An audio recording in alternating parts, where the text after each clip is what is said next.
And we also want to know that street vending and night vending are banned.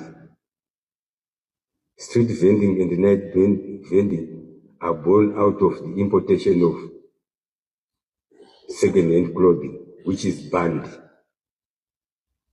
And the responsibility to remove these people from our streets and from operating at night is ours. There is no positive night vending that is taking place. It's all drug and substance abuse behind that night vending.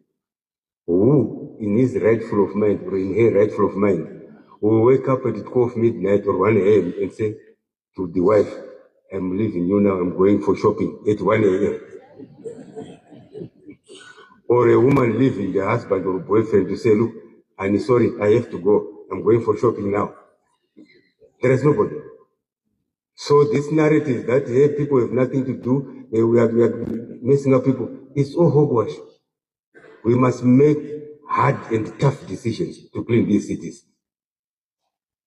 There must be tough decisions, because with tough decisions, positive results will come out. So there is banning of second-hand clothing importation, subsequent banning of street vending, and subsequent banning of night vending.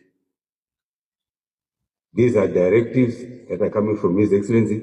We actually have a statutory instrument through the Ministry of Industry and Commerce to ban the importation of mabero. We don't need that anymore.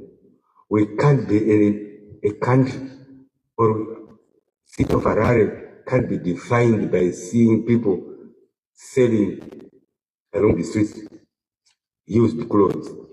Or ourselves, what imperative does it work to? Where we are known by wearing second-hand clothes as a nation. And we are killing our cotton industry, by the way. We used to have a very vibrant cotton industry. The topics of this world, Edgars and so on and so forth, manufacturing, creating employment for ourselves. We are saying we don't want that, we want second-hand clothing. Second-hand clothing, which could be maybe 5-6 generations, because we don't know.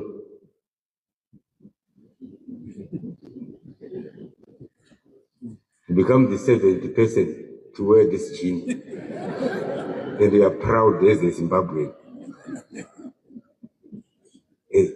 Toti nyika inovakwa nevene vayo tichienda kunotenga murodzi toda jini. These are some of the questions that we must ask ourselves before. Let's ask ourselves this hard question. Is it proper?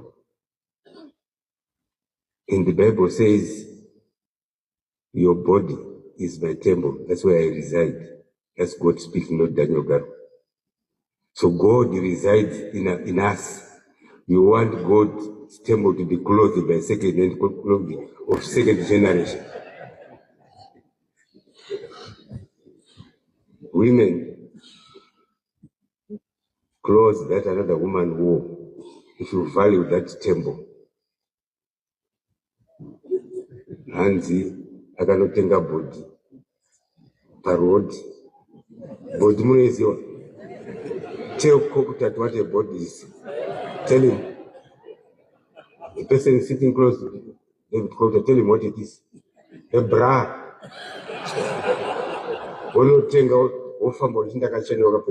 You are not clean. Let's keep God's temples clean. It's a very emotional issue.